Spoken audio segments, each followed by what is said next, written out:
سلام علیکم دوستان عزیز، لطف بکنید و برنامه نوبتی را پذیرا باشید.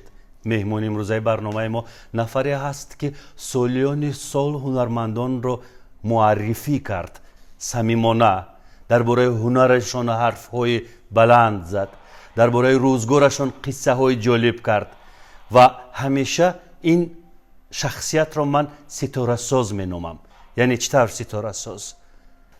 کارش فقط ستاره سازی بود، وصف و ستایش هنرمند بود، ولی تا هنوز من ندیدم که در جای او را وصف کرده باشند، راجع به او حرف زده باشند. و امروز ما درباره نفر حرف میزنیم که همیشه هنرمندان را معرفی میکند و هیچگاه خودش را معرفی نکرده است. سخنور ممتاز، مجری به همتا، دستاورد ملت تاجیک منیره حکیمова مهمانی ما است. خوش آمدید. سلامت باشید ارزو جان، سلامت باشید. و دستاورد گفتم، واقعا شما دستاوردید. من درود همه تماشابین ها رو به شما میرسونم. تشکر. من این مهر و محبت رو پیوسته احساس میکنم. شکر میکنم، شکر تمام هنرمندان تاجیکستان رو میکنم، شکر بزرگان تاجیکستان رو میکنم، زیرا که ما پیش از همه میراثبران فرهنگ غنی و بای چندین عصره خود هستیم. ما پیشبرندگان سیاست دولت هستیم و معماران همین سخن، صنعت، فرهنگ، تئاتر هستیم. پس ما آینه هستیم برای مردم تاجیکستان. راجع به روزگار شما مخلصانتون کم میدانند. حیاتی اویلوی، فرزندان، شوهر. اویله دارم. من میدونم اکوی فریدون شوهرش. اکوی فریدون بسیار براموز هستند، بسیار دستگیری میکنن. 4 فرزند دارم، 2 پسر و 2 دختر. نامای زیبا دارن، زیرا که در نامگذاری هم ما خیلی فکر میکنیم و خیلی که من منیره باشم، منوچهر دارم، موزونه دارم، منظوره دارم، مسرور دارم. کلانی منوچهر است؟ موزونه. میدونم که موزونه با راه شما خست قدم بماند، ولی تا آخر کار نکرد. مبارزه بردن نخواست. شاید که بسیار ارزو جان بسیار وای میکردن. موزونه برآمد میکرد، میگفتن مثل مادرت گپ زن، انا مادرت انا میخیل بلند گپ میزند، مادرت این خیل. شاید که همین در حراس گذاشت او را. کمی فکر کرد، لیکن حاضر کار کرده ایستاده است، فعالیت میکنه، در فیلم ها سیام که میکنه، دعوت میکنن که در رولک های، در معرفی اداره ها، کارخانه ها. اما سر و پا با شغل شما داده نشد؟ داده نشد. خیلی شاید که راه او دیگر است. فرزنددار است موزونه؟ بله، موزونه فرزنددار است. در سمرقند ازدواج کرده بود؟ بله. بعد با مرور زمان، با تقاضای زندگی به دوشنبه برگشت، به وطن خودش برگشت. متاسفانه اویلش کمی. و موزونه برگشت از سمرقند، صحیفه تازه رو در زندگیش کشید؟ بله کشید، با فرزندش. بسیار پسری کلانی زیبا دارد، با زبان انگلیسی آزادانه حرف میزند. مکتبی خیلی مکتبی پرزیدنتی را، میانه پرزیدنتی را ختم نمود. حاضر در جمهوری خیتای تحصیل دارد، در کورس 3 است. پسر کلانی چی؟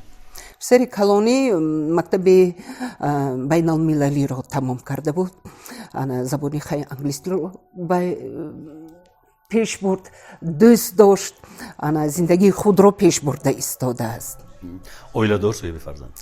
صاحب فرزند اویله دار است. یعنی دختر پسر، دختر باز پسر. بله. خداهای خیلی مهربان خداها دارم، ارزنده خداها و بسیار شخصای بزرگ. یعنی خداهایی که با پسر با دخترم منظوره بسیار طبیب هست. بله، 2 فرزند دارد. ما انتظار فرزند 3 هستیم. خیلی زندگی پیش میره. زندگی منظوره خوب است. خوشگرانه. داماد خیلی با عقل داریم، بسیار با فرهنگ است، با معرفت است. پسر خوردی چی؟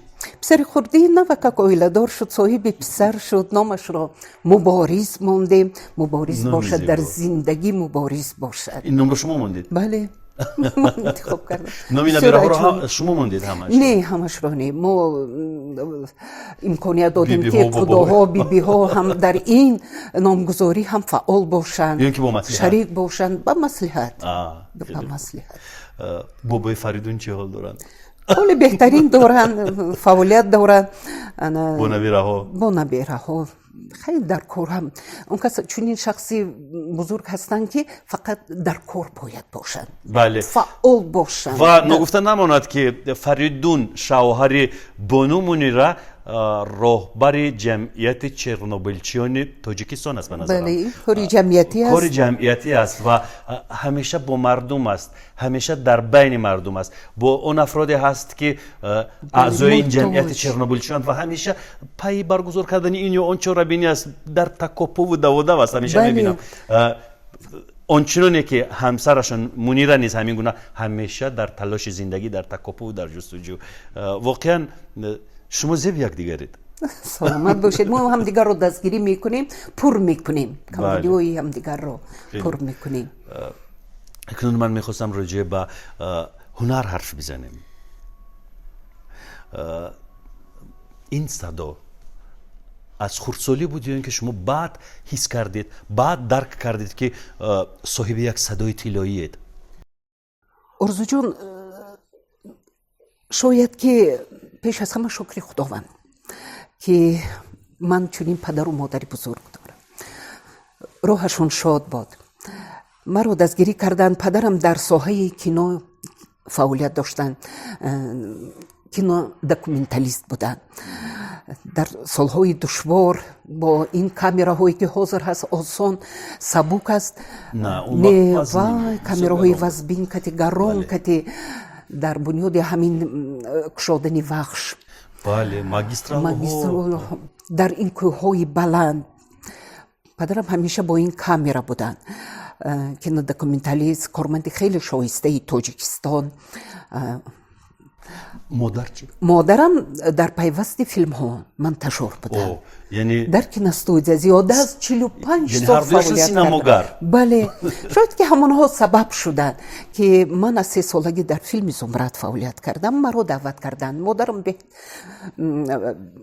اکنون چخیل گویم با مادرم پیشنهاد کردن که همین دخترچه خود رو گرفته بیایید. خیلی اومدم تصدیق کردم. 3 سال و 2 سال بودم. در نخستین فیلم نقش آفرید. نخستین فیلم زمرد، دخترچه زمرد رو بازیدم.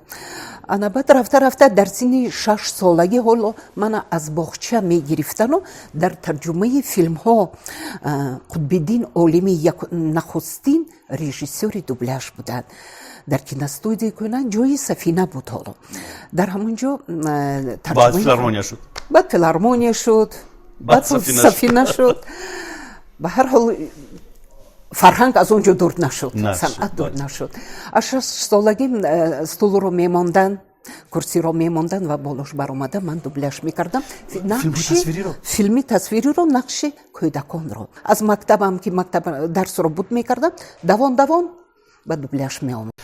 نه برای مثلا همین کارها حق زحمتتون رو پرداخت میکردند؟ بله پرداخت میکردند. من خیلی اینقدر بسیار نه. شاید که در همون لحظه همون سالها همون قدر و قیمتش هم مخصوص با نام شما، با نام همین کودک خردسال مبلغ میامد؟ بله مبلغ میگرفتن. بهترین.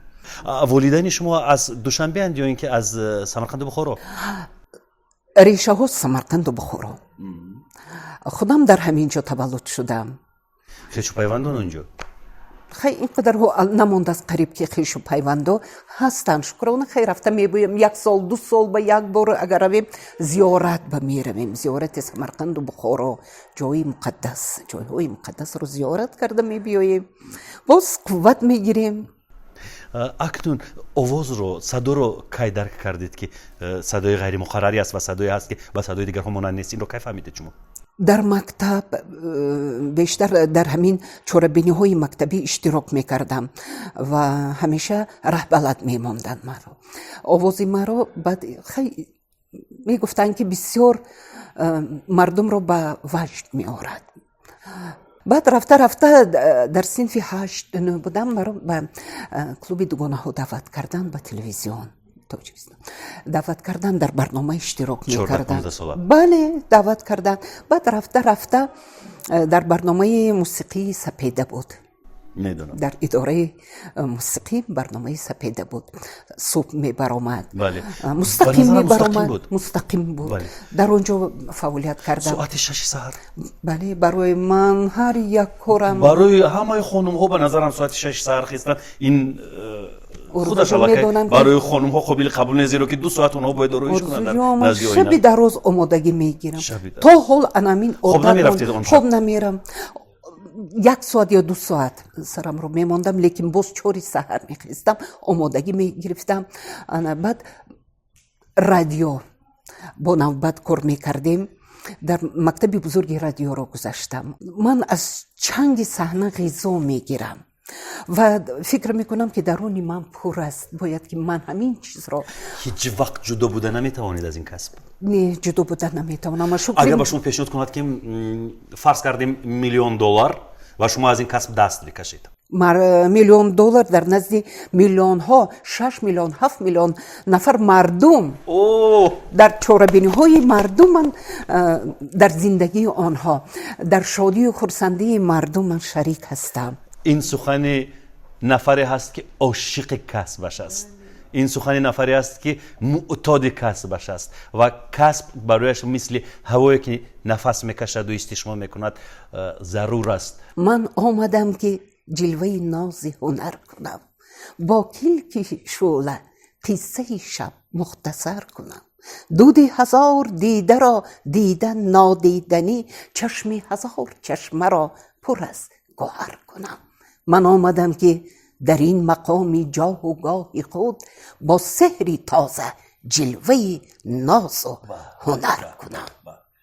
اینقدر شکر گفتارید شما. همون حرفی که فروغ گفته است، تنها صداست که میماند. یعنی صدای شما صدای تاریخی، صدایی که در مجالس و محافل سیاسی بارها تنین انداخته است، صدایی که محفل ها را افتتاح بخشیده است، صدایی که نمایندگان ممالک مختلف را، سران ممالک مختلف را شادباش گفته است، صدایی که تاجیکستان را معرفی کرده است. من میخواستم از همون چاره‌بینی های خیلی مهمی سیاسی حرف بزنید که جریان برگزاریشان چگونه است برای یک مجری؟ پیش از همه مسئولیتی بلند، هم افتخارمندی از دولت و دولتداری، از تاجیکستان عزیزمان. این وطن گهواره و گوری من است، منبری من، تختی من، زوری من است، رودباری قلبی پرشوری من است. جاویدان زین مرز رضوانم بلند، تاجیکم با تاجیکستانم بلند. آفرین بر شما. Александр Лукашенко, президент Білорусі, президент جمهوری Білорусі, якраз ایستاده در دنقره بود این واقعه. سانی ایستاده گفتن که какая у вас дикция, какая вы ведущая. سانی با همه هنرمندان مراجعت کرده. شما اونجا با روسی حرف زدی؟ بله من با روسی حرف میزنم. به خاطر لوکاشنکو؟ به خاطر مهمان عالی قدر. بله. به خاطر مهمان عالی قدر. У света радости нема, чем близких и сябров своих примать. Это на белорусском. Это на белорусском? На белорусском. باز من درک نکردم، گفتم این کدوم شوخی زبانی سلاویانی باشد. بله این در دنقره در وقتی بعد چهاره‌بینی نوروزی بود. غیر از این وزیر کارهای خارجه آمده بودن، لاوروف. وزیر کارهای خارجه روسیه آمده بودن در یک نشستی، در سر یک پیاله چای بود. مهمانداری ما میدونید چه ما مهمانداری میکنیم. برآمده سانی بعد سخنرانی روسیه رو با دوستی تاجیکستان و روسیه که ریشه هایش خیلی به نهایت عمیق است. عمیق است. Умом Россию не понять, аршином общим не измерить. У ней особенная стать. В Россию нужно только верить. Анам хел кардан لавров моту محبوب شدن. با تمکینی خاصی خودشون بسیار جدی هستن. نه خیلی گفتن молодец کردن دیگر اهلی نشسته بودن. بعد در روسیه هیچگاه فراموش نمیکنم وقتی که روزهای فرهنگی تاجیکستان در روسیه بود برآمدم تاجیکستان رو معرفی کردم. О, Русь, Таджикистан, как друг, приветствует тебя. Снега вершин, цветы долин приветствуют тебя. С тобою рядом мы идем, и твой язык любя, мы все на языке родном приветствуем тебя. Никогда я не устану воздавать хвалу Таджикистану, нашим песням лица без конца, дружбою наполнены сердца. Раз ми خوبی تاجیکان رو گم مکن. اولی از میون این همه شخصانی بالا مقام یگان نفری از آنها بوری به طور کوشود کامپلیمنت کردند به شما؟ بسیاری کردن. چی میگفتند در کامپلیمنت هایشان؟ Чисто по-русски говорит. Какая у нее дикция. کی میگفت این حرفا رو؟ خیلی نمیدونم اجازت هست نیست است لیکن بسیار شخصیت های و پرزیدنت ها. کی مثلا پرزیدنت کدوم مملکت؟ پرزیدنت جمهوری ازبکستان، قرقیزستان، از کراکایو بودن هم در همون لحظه ها. Россия. Путин. Ну, разве она таджичка? Она так чисто говорит по-русски. حرفای پوتین. حرفای پوتین. این افتخار است. شما گفتید که در کنسرت ها گاه میکروفون ها از کار میموندن. مفصل در این باره. خیلی تکنیکا سببش رو نمیدونم. این وقتی اومدن یوری میخایلویچ لوشکوف میری شهر مسکو در همون وقتا در این چوربینی در کاخ وحدت برگزار گردید برآمد کردم میکروفون از کار برآمد البته روی صحنه بودیم با همراه داشتم میکروفونی همراه در خاطر ندارم برنده کی بود همون لحظه ها لیکن ما 2 نفر بودیم با زبان تاجیکی همراه من سخن راندم من با زبان روسی میکروفون از کار موند میکروفونی هر دوی برنده نه از اون کس کار کرد از اون من از کار موند میکروفون رو پایان گرفتم آزادانه بلند بدون میکروفون بدون هراس یک سخن کردم تمام ترسک اکثر سراینده ها در حیات خود حالت های فورس ماژوری دارند یا اینکه پشنه بلند میپوشند و پیش پا میخورند این حالت ها بود یا نه؟ بود چگونه قصه کنید؟ در میدان اسماعیل سامانی صحنه کلان ساختن روز وحدت ملی بود روی صحنه برآمدم قالین پرتافته بودن در همون لحظه من سخنم را گفتم یا همین بلندی سخنم وای کرد یا با احساسات داده شده قفا رفتم و گفتم که مردم چشم کردن قفا رفتم سانی پایم را موندم که پایم غوطه زد قالین تخته فرو رفته است هم هفتیدم با این مستقیم بود مردم بگو باید که مستقیم بود سانی میشهای زیاد پیدا شد چی گفتند؟ که انا پروندن میچکور کردن این خیلی شد و برای چی غلط سانی وای کردن این کدام سال بود؟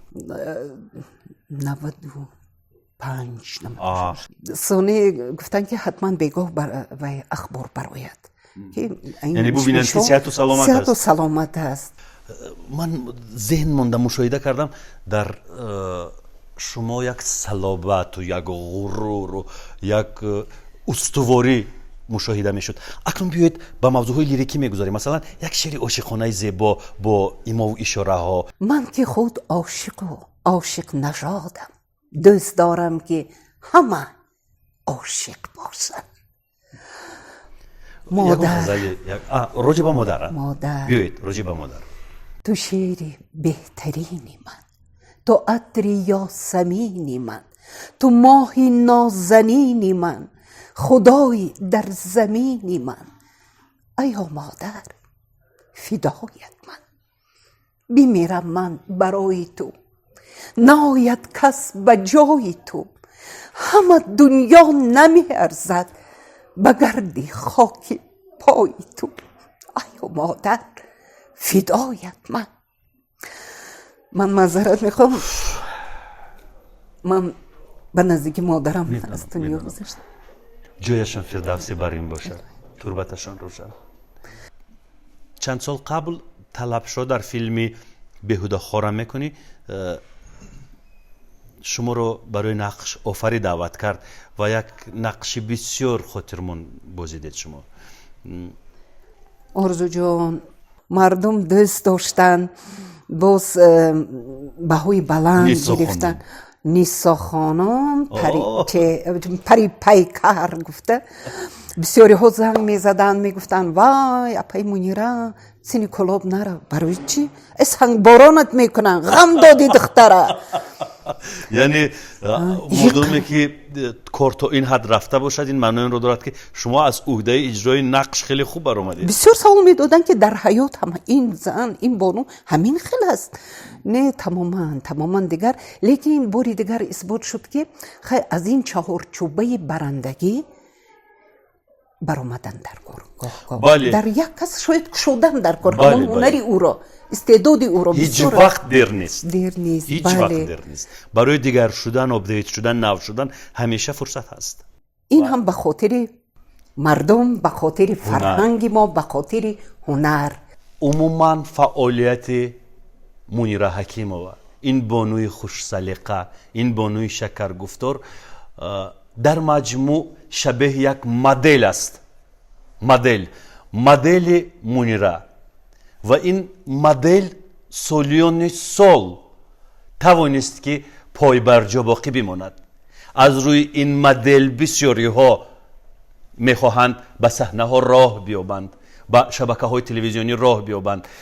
خوب تا حد موفق میشوند، تا حد کامیاب میشوند، ولی هیچ کس منیره نمیشود، زیرا این مدل با اسم منیره بی‌نظیر است. برنامه را با صدای دلانگیز بانوی شکر گفتار به انجام میرسانیم. مرحمت. تو را 100 بار گفتم که غلامت من، همین کافی است. فدای یک کلامت، یک سلامت من. همین کافی است. نوشتم، پخش کردم مهر، ماندم دست به گفتار، حیاتم را، مماتم را به نامت من. همین کافی است. کافی است. کافی است. تا همینجا رسیدیم. با بانو منیره سپاس میگوییم، از نام همه شما بینندگان ارجمند سپاس میگوییم و باز بعد مدت مدید میتوانیم بانو را با خاطره های خیلی زیبا و سبز با برنامه های نوبتی دعوت کنیم. خوش آمدید. سلامت باشید. خیر.